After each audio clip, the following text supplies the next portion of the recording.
चलिए दोस्तों नमस्ते, मेरा नाम अर्जुन है और इस वक्त मेरी मौजूदगी जौनपुर मुख्यालय से लगभग 24 किलोमीटर दूर भदेवरा ग्राम पंचायत में है। मेरे साथ बातचीत करने के लिए बिहार और उत्तर प्रदेश के ऐतिहासिक पर्व छठ के इस अवसर पर कई सारे लोग हैं भदेवरा के।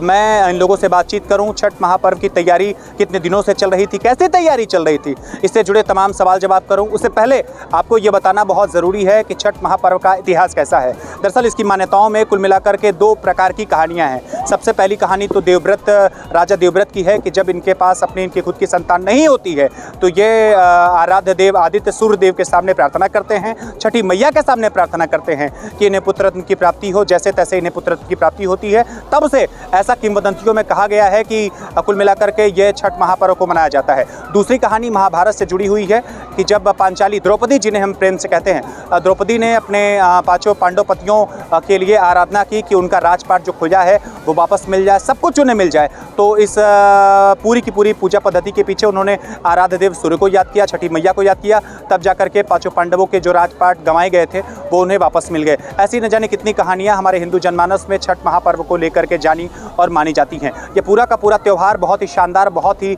बेहतरीन है, लेकिन इस बार छठ न मालूम क्यों मुझे बड़ा सूना सूना सा दिखता है। अभी परसों जब नहाए खाए के साथ शुरू होने वाला ये पर्व शारदा जी हम सब के बीच से गुजरी हैं तो मानो छठ के गीतों की गूंज सी समाप्त हो गई है। मेरे साथ बातचीत करने के लिए कई सारे लोग हैं, मैं उनसे बातचीत करूंगा, लेकिन जरा जानने की कोशिश करूंगा कि तैयारियां कितने दिन से चल रही थी। मेरे साथ एक सज्जन है, इनसे जरा बातचीत करता हूं और ये जानने की कोशिश करता हूं तैयारी कैसी चल रही है। सबसे पहले आप अपना नाम बताएं। जयराम पाठक, भदोदरा। पंडित जी, एक चीज़ आपसे जरा जानना चाहूँगा, यह ऐतिहासिक पर्व है। अभी मैं देख रहा था जो कुंड बना है, सैकड़ों की तादाद में महिलाएं हैं, सैकड़ों की तादाद में पुरुष हैं, बड़ी संख्या में लोग यहाँ इकट्ठा हुए हैं। जरा थोड़ी तैयारी के बारे में इसके बताएं, कितने दिनों से तैयारी चल रही थी और ये आयोजन कैसे हो पा रहा है? यह तैयारी लगभग 6-7 साल से चल रही है।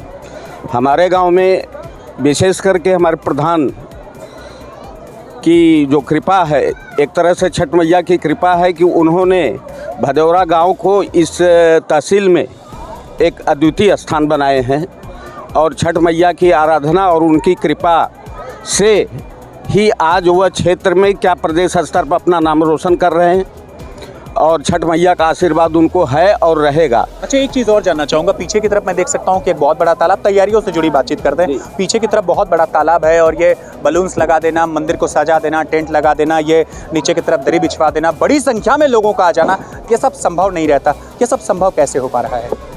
देखिए, समाज से अगर जुड़ा हुआ व्यक्ति है, हमारा प्रधान इस प्रकार का व्यक्ति है कि आपको बता दें कि सरकार की जो मंशाएँ होती हैं, अगर मनसा के अनुरूप पूरे प्रदेश में कोई भी कार्य कर रहा है तो प्रधान भदौरा। और मेरे साथ स्वयं प्रधान प्रतिनिधि हैं, जरा इनसे बातचीत करने की कोशिश करते हैं। सत्यानंद चौबे जी, पंडित जी आज एकदम अलग लुक में लग रहा है, एकदम अलग कलेवर में लग रहा है। पहले तो आपको बहुत बहुत बधाई।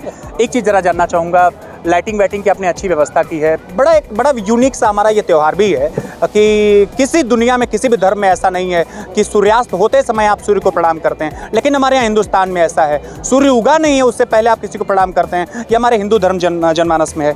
इतनी बड़ी भीड़, उसके बाद व्यवस्थाएं मैनेज कर पाना, ये सब संभव कैसे होता है? ये सब भगवान भोलेनाथ की पहली बात तो कृपा है, दूसरे हमारे गांव का जो भी है सबका सहयोग रहता है, उसी सहयोग से ही मैं सब कुछ कर पाता हूं, जो संभव मैं कर पाता हूं अपने गांव के सभी साथियों के साथ मिलकर सहयोग से ही संभव। एक चीज़ और जानना चाहेंगे, ये बड़ी तैयारी लग रही है, ये सब एक दिन की तैयारी नहीं है, कितने दिनों से तैयारी चल रही थी?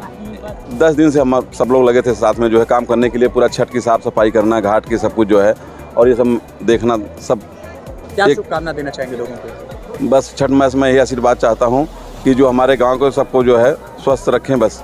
चलिए, वही कहते हैं कि दम नमम राष्ट्राय स्वाहा, मेरा कुछ भी नहीं है, सब कुछ राष्ट्र को समर्पित है। और छठ के पर्व पर यहाँ पूरे ग्राम पंचायत की जो प्रतिनिधि ग्राम प्रधान सत्यानंद चौबे जी को, आदरणीय पंडित जी को और गांव के जो तमाम सम्मानित जन हैं, इनको स्वराज समाचार की तरफ से बहुत बहुत शुभकामनाएं, बहुत बहुत बधाई।